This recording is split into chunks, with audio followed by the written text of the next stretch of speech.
Assalamualaikum warahmatullahi wabarakatuh. Ketemu lagi di Mandiri Jaya Channel.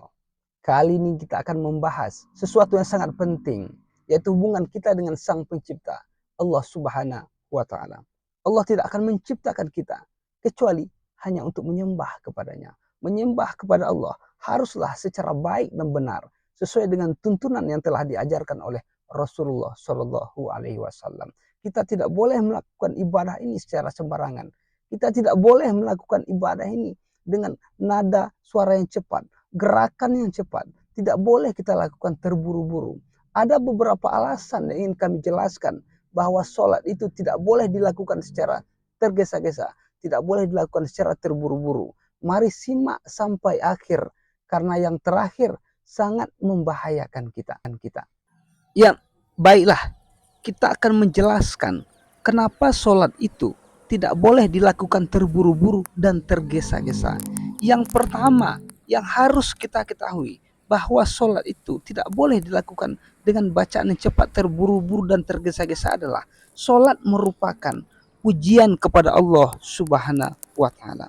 Untuk memuji siapapun, kita harus menunjukkan keseriusan, harus menunjukkan pujian kita dari hati yang paling dalam, bukan hanya sekedar pujian di mulut saja, melainkan harus dengan keseriusan dari lubuk hati kita yang paling dalam.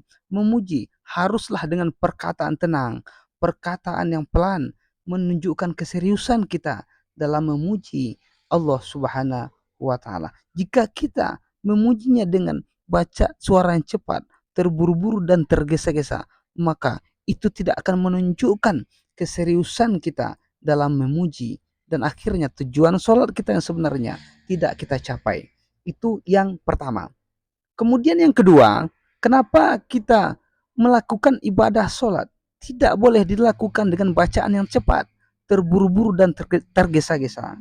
Alasan yang kedua adalah sholat itu berisikan doa dan permohonan kepada Allah Subhanahu wa Ta'ala. Yang namanya berdoa, kita harus merendahkan diri, merendahkan suara dengan kekusukan, karena yang namanya kita memohon haruslah dengan tenang, suara yang pelan, suara yang penuh dengan kekusukan dan keseriusan. Jikalau kita dengan bacaan yang cepat, terburu-buru dan tergesa-gesa, itu menunjukkan ketidakseriusan kita dalam berdoa dan memohon kepada Allah Subhanahu wa Ta'ala. Itu yang kedua. Kemudian yang harus kita ketahui, yang ketiga, sholat itu ialah komunikasi dengan Allah Subhanahu wa Ta'ala. Yang namanya komunikasi, kita bicara dengan Allah Subhanahu wa Ta'ala. Komunikasi langsung seseorang hamba dengan Sang Pencipta alam semesta. Kalau kita berkomunikasi, kita berkata kepada Allah, Allah menjawab perkataan kita.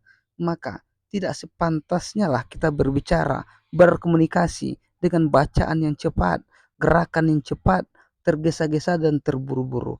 Itu menunjukkan ketidakseriusan kita dalam berkomunikasi, tidak menunjukkan ketenangan kita dalam berkomunikasi, tidak menunjukkan keseriusan kita dalam berkomunikasi. Sementara ketenangan dan kekusukan harus dilakukan saat melakukan ibadah kepada Allah Subhanahu wa Ta'ala. Itu yang ketiga. Kemudian yang keempat, kenapa sholat itu tidak boleh dilakukan terburu-buru dan tergesa-gesa? Karena Rasulullah tidak menyukai orang yang mencuri sholatnya. Apa yang dimaksud dengan mencuri sholat? Ya, sahabat bertanya kepada Rasulullah. Rasulullah menjawab, mencuri sholat adalah orang yang sholat dengan terburu-buru dan tergesa-gesa sehingga tidak lurus tulang punggung belakangnya dalam ruku dan sujudnya. Hadis riwayat Ahmad. Jika kita melakukan sholat terlalu cepat, maka kesempurnaan ruku dan sujud kita tidak akan kita dapatkan, sehingga berakibat pada tidak sempurnanya sholat kita. Kemudian yang kelima, sholat itu wajib dengan tumakninah. Tumakninah artinya berhenti sebentar setelah melakukan bacaan-bacaan sholat. Jika kita melakukan bacaan yang cepat, gerakan yang cepat, terburu-buru dan tergesa-gesa, maka tumakninahnya tidak kita dapatkan kesempurnaannya. Dan akhirnya jika salah satu rukun dalam sholat tidak sempurna, maka sholat kita diragukan kesahannya. Dan itulah yang harus kita ketahui, yang harus kita pahami sebelum melakukan ibadah kepada Allah Subhanahu wa taala. Sekian, terima kasih.